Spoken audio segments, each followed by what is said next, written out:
I'll call the Committee on Transportation and Infrastructure to order. Pursuant to Committee Rule 6F and House Rule 11, Clause 2, HF, the chairman may postpone further proceedings to on any question of approving any measure or matter or adopting an amendment in which a recorded vote of the yeas and nays is ordered. And I ask unanimous consent that the chairman be authorized to declare recess at any time during today's meeting, and without objection, that too is so ordered. All roster text has been distributed electronically, and paper copies are also available here in the hearing room.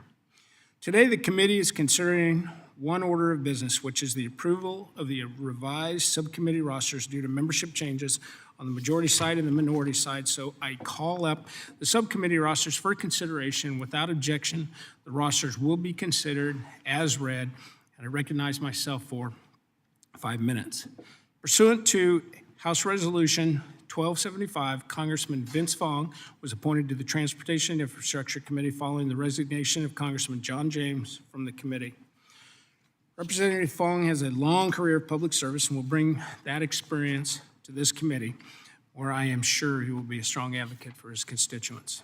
In his prior work, Congressman Fong led on energy independence issues in California and advanced many policies to permit business expansion and enhance job opportunities for his local residents. Additionally, pursuant to House Resolution 1276, Congressman Christopher DeLuzio was appointed to the Committee on Transportation and Infrastructure following the passing of our friend and colleague, Donald Payne Jr. of New Jersey. The revised rosters simply reflect the addition of both Congressman Fong and Congressman DeLuzio to two subcommittees, which are the Subcommittee on Aviation and the Subcommittee on Railroads, Pipelines, and Hazardous Materials. Congressman Fong and Congressman DeLuzio, we look forward to having you join us. I know you'll both be excellent additions to the committee, and we're a little bit different committee as Rick and I like to point out. We are a work committee, not a show committee, and we do get a lot of stuff done in this committee, and both sides work together, and we also believe in old school legislating, and that is the art of compromise. So with that, I'll turn it over to Representative Larson. Thank you, Chair. I want to welcome the newest member of the committee on the Democratic side, Representative Chris DeLuzio. Representative DeLuzio brings a unique skill set to the committee with a background as a U.S. Naval Academy grad, an Iraq War veteran, a voting rights advocate, and union organizer. In his time here in the House, he's been a tireless champion for the people of Western Pennsylvania fighting for the working families of the 17th District. He's been a staunch advocate for rail safety, and following last year's devastating Norfolk Southern derailment in East Palestine, he acted swiftly to introduce bipartisan rail safety legislation to help prevent further tragedies. His experience will be an asset to this committee and will help strengthen transportation safety, invest in our infrastructure, and support transportation workers.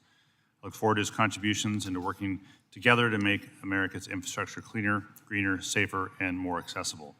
I too also want to welcome Representative Vince Fong to this committee, and look forward to working with you, and hopefully get a few more West Coast members in here and counter some of this other stuff going on.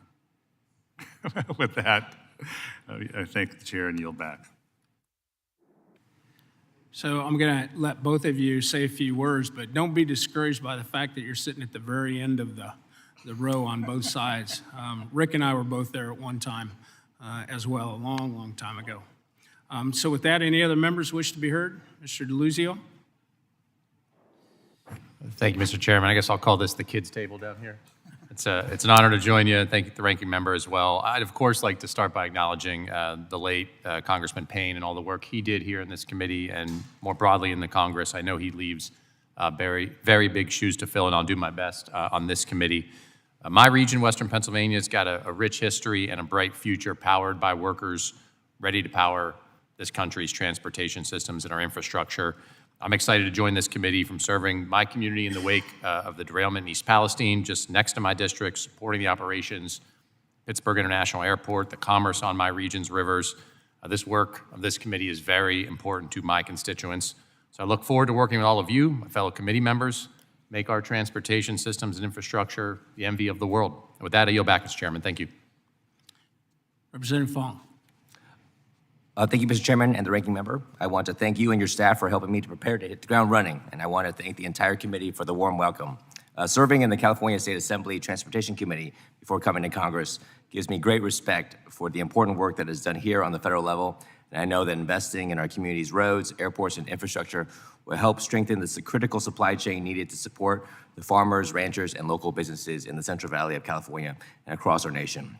So I'm eager to work with all of you, especially my colleagues on the Aviation Subcommittee and the Railroads, Pipelines, and Hazardous Materials Subcommittee in a collaborative and bipartisan way to advance common sense solutions. I want to thank you again, Mr. Chairman, and I yield back. Is there any further discussion? Seeing none, I'd ask unanimous consent for the approval of revised subcommittee rosters due to membership changes on the majority and the minority side. Without objection, that is so ordered, and the revised subcommittee rosters have been approved. Pursuant to Rule 6 of the Rules of the Committee on Transportation Infrastructure, the chairman notes the presence of a quorum for actions taken on all committee business today. Without objection, that is so ordered. I'd ask unanimous consent that staff be authorized to make all necessary technical, clarifying, and conforming changes to each item adopted today to reflect the actions of the committee, and without objection, that is so ordered.